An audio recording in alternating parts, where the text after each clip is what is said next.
Hola, muy buenas a todos y bienvenidos una vez más a mi canal. El día de hoy vamos a continuar con la serie de ejercicios del tema de movimiento parabólico del curso de dinámica.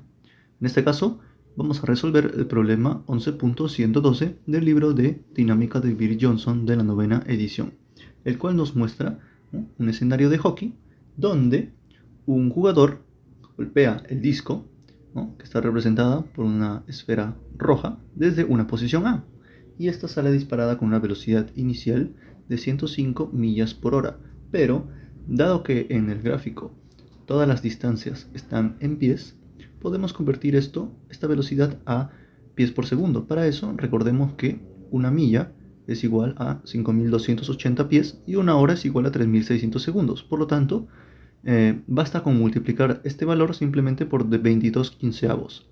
Si multiplican esto, ya está convertido automáticamente a pies por segundo, que en este caso da 154 pies por segundo. Listo. Luego, la posición A, o sea, el disco, antes de salir disparada, se encuentra a 16 pies del arco, y este arco tiene una altura de 4 pies. Y bueno, nos dicen que para que el disco entre al arco, este valor de alfa tiene que ser menor a 45 grados, y precisamente la parte A del problema nos pide determinar, ¿no?, el alfa, el ángulo alfa, o por así decirlo, el máximo valor para que el disco entre en la portería. Entonces, una vez más, lo que hay que hacer es primero determinar nuestro origen, nuestro sistema de coordenadas. Puede ser cualquier punto, recordemos, puede ser el punto A, quizás puede ser el punto B o el punto C. En este caso, vamos a elegir que nuestro punto de origen sea precisamente la posición A, es decir, donde empieza todo el problema. Por lo tanto, yo voy a tener aquí dos ejes. Mi eje X, que es respecto a la horizontal, y mi eje Y, que es respecto a la vertical. Con eso, ya puedo yo descomponer esta velocidad inicial, ¿cierto?, en dos tipos de velocidades, el cual va a ser aquí una velocidad en X y aquí una velocidad en Y. Y fijémonos también en sus direcciones. Como la velocidad en X está mirando precisamente en el mismo sentido que el eje X, esta velocidad de X es positiva. Así como la velocidad en Y, que también esta mira hacia arriba, al igual que en el eje Y, por lo tanto también es positiva. Listo, no tenemos ningún problema aquí. Luego, alfa no sabemos, si sabemos cuánto vale la velocidad inicial, y también la distancia. Esta distancia que parte desde origen hasta el punto B, ¿qué vendría a ser? Bueno, vendría a ser nuestra posición en B.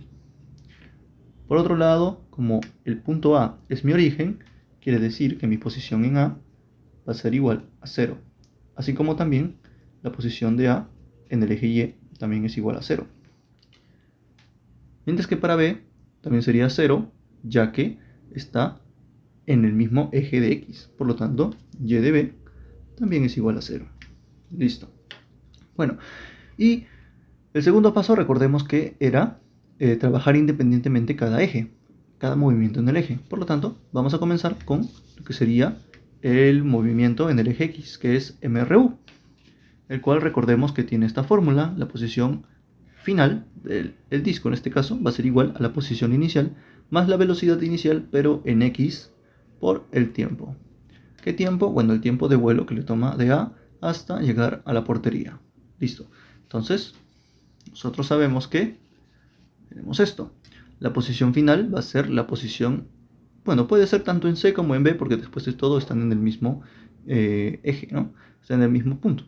Sería, en este caso, la posición en B va a ser igual a la posición inicial que parte desde el punto A, más la velocidad en X, que si descomponemos esto como componentes rectangulares, sabemos que es velocidad inicial por el coseno del ángulo alfa, multiplicado por ese tiempo t, para que finalmente nosotros podemos despejar el tiempo aquí.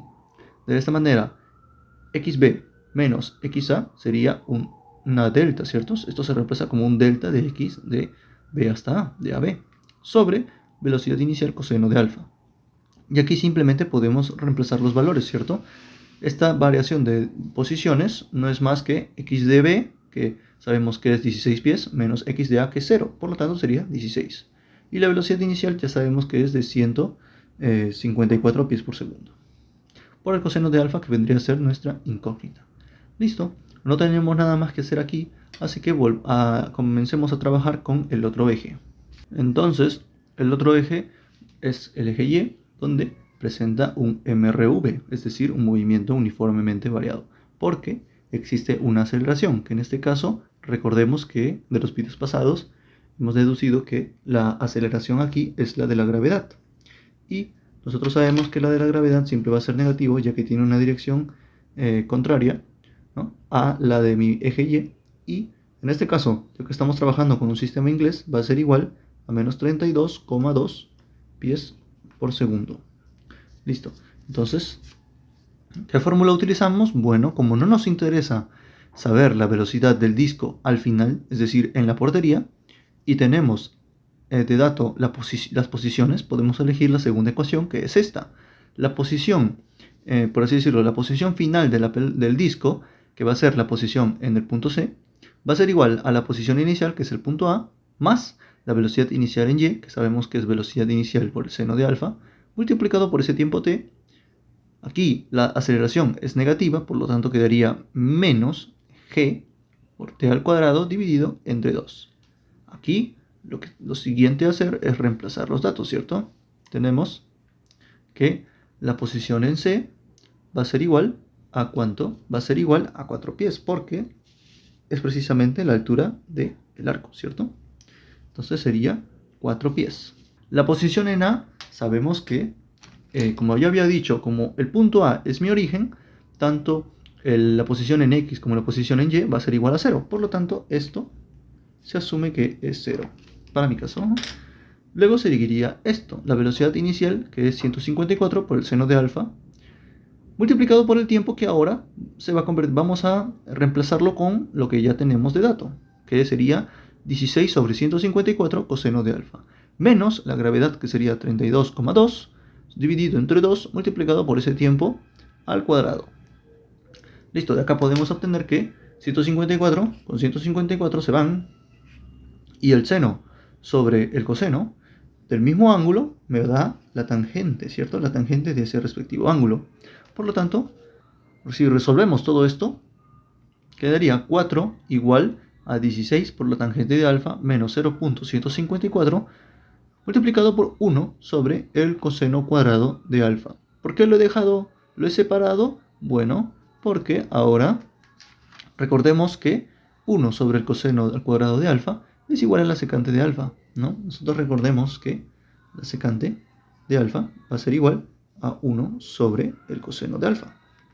Por lo tanto, si yo multiplico esto al cuadrado, esto también se multiplica al cuadrado, de manera que quedaría de esta forma, ¿cierto? Ambos son iguales, por lo tanto, esto lo puedo reemplazar. Finalmente, me va a quedar de esta forma, 4 igual a 16 tangente de alfa menos 0.174 secante cuadrado de alfa. Bueno, ¿cuál es el siguiente paso? Recordad que el video anterior hicimos algo similar a esto. Entonces, el siguiente paso es volver a recordar, ¿no?, la propiedad de trigonometría, que nos dice que la secante al cuadrado de un ángulo, en este caso x, va a ser igual a 1 más la tangente al cuadrado de ese ángulo x. Si cambiamos x por alfa, podemos reemplazar esto con este valor. De esta manera quedaría así, ¿cierto? 174 ahora multiplica a todo este valor. Y bueno, si seguimos nosotros resolviendo todo esto, nos quedaremos con esta expresión, esta ecuación cuadrática, donde la tangente de alfa vendría a ser un x, por lo tanto tendríamos x al cuadrado, tangente de alfa un x, y esto vendría a ser nuestra constante, igual a 0.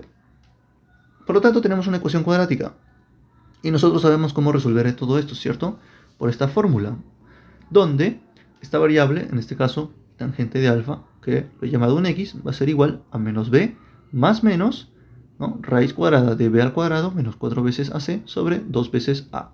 Con esto vamos a hallar nuestras dos posibles respuestas para el x, donde el a vendría a ser 0.174, el b vendría a ser menos 16,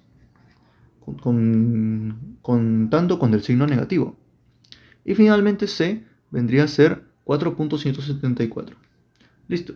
Si ustedes resuelven esto, les quedaría dos formas, ¿no? La tangente de alfa va a ser igual a 91.692 o 0.2616.